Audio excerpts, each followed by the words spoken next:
3 minutes అడుగుతున్నాడు sir. Governor గారి తీర్మానానికి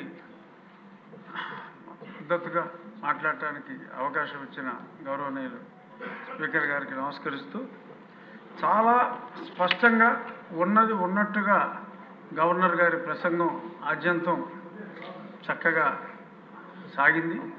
అందులో చాలా అంశాలని చాలామంది స్పృశించారు కాబట్టి నేను 2-3 అంశాల గురించే చర్చిస్తానంటే, అందులో ముఖ్యమైనది రుణాల గురించి ఎలా అస్తవ్యస్తమైంది, అలాగే గనుల్లో 19,000 కోట్లు దోపిడీకి ఎలా గురైంది, మద్యంలో ఎన్ని వేల కోట్లు బెవరేజెస్ కార్పొరేషన్కే ఆదాయం వచ్చి ప్రభుత్వ ఆదాయానికి గండి కొట్టిన విధానం, ఇవన్నీ కూడా చాలా స్పష్టంగా గవర్నర్ గారు తన ప్రసంగంలో పేర్కొన్నారు. మరి వాటన్నిటి మీద అంత క్లియర్గా గవర్నర్ గారు గత ప్రభుత్వంలో అంటే 2019 నుంచి 24లో ఇది జరిగింది అని అన్నప్పుడు, మరి దాన్ని పరిగణలోకి తీసుకొని దాని మీద ఏదన్నా విచారణ చేయవలసిన అవసరం ఉంటే అది విచారణ జరిపించాలని నా మొదటి అభ్యర్థన. తర్వాత ఈ శాంతి భద్రతల గురించి కూడా చాలా స్పష్టంగా మాట్లాడుతూ, ఒక పాలన ప్రతీకార రాజకీయం అనే అంశం మీద కూడా గవర్నర్ గారు వారి ప్రసంగంలో మాట్లాడటం జరిగింది. ఇది స్పెసిఫిక్గా ప్రత్యేకంగా చూడవలసిన అంశం అధ్యక్ష. ఎందుకంటే పాలన ప్రతీకారం, ఎక్కడ ప్రతీకార రాజకీయంలో కొన్ని వేల కేసులు ఎంతోమంది మీద చాలా అన్యాయంగా జస్ట్ ఇప్పటి రూలింగ్ పార్టీకి కేవలం నోటితో మద్దతు తెలియజేసిన ఒక ఫ్లెక్సీ ఎవరైనా వేసినా కూడా వాళ్ళందరి మీద కేసులు పెట్టడం జరిగింది. ఈ కేసుల గురించి చెప్పాలి అంటే, మరి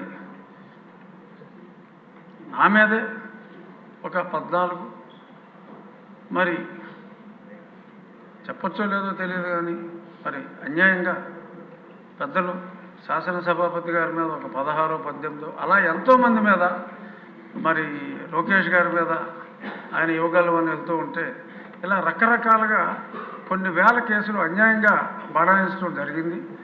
అది కేవలం రాజకీయ ప్రేరేపిత కేసులు, సబ్స్టెన్స్ లేని కేసులు. మరి అటువంటి సబ్స్టెన్స్ లేని ఎన్నో వేల కేసుల్లో మరి ఈరోజు ఒక దుష్ట పాలనను అంతమొందించడానికి, మంచి పాలన రావడానికి ఒక ట్వీట్ చేసినా కూడా కేసులు పెట్టినవి ఎన్నో వేలల్లో ఉన్నాయి. కాబట్టి వాటిని మళ్ళీ అంత law will take its own course of action, ఇటువంటి రొటీన్ డైలాగులు కాకుండా ఒక నిర్ణయం తీసుకుని సమిష్టిగా ఆ నిర్ణయం ద్వారా, ఎందుకంటే గవర్నర్ గారే స్పష్టంగా పేర్కొన్నారు కాబట్టి ఆ నిర్ణయం ద్వారా ఈ అన్యాయంగా కేసుల్లో ఇరుక్కున్న వారికి స్వాంతన చేకూర్చే విధంగా మరి చేయాలి.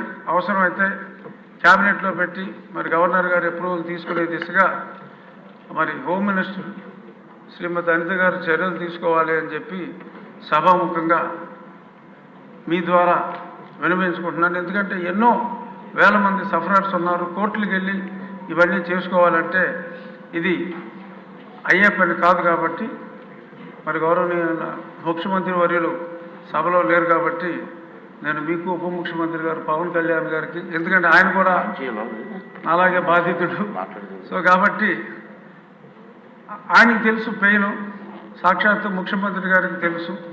సో కాబట్టి చిన్న చిన్న వాళ్ళందరినీ కూడా అన్యాయంగా ఇరికించారు. కాబట్టి ఈ వేలాది కేసుల నుంచి బయటపడాలి. అలాగే మరి గత ప్రభుత్వంలో కొంతమంది సఫర్ అయిన వాళ్ళకి అప్పుడు పోలీస్ సెక్యూరిటీ ఉంటే, మరి ఇప్పుడు ఈ ప్రభుత్వంలో ఉన్న ఎమ్మెల్యేలకు కూడా మరి కొంత సెక్యూరిటీ తొలగించడం జరిగింది. ఫర్ ఎగ్జాంపుల్ ఇందాక మాట్లాడిన రెడ్డప్ప గారు మాధవ్కి మరి 2+2 ఉంటే 1+1 చేశారు. కడప లాంటి ప్రాంతంలో ఒక మహిళ పోరాడుతూ ఉంటే మరి 2+2ని 1+1 చేయటం, ఇలాంటి కొంతమంది వాళ్ళు చెప్పుకోలేని ఉంటాయి.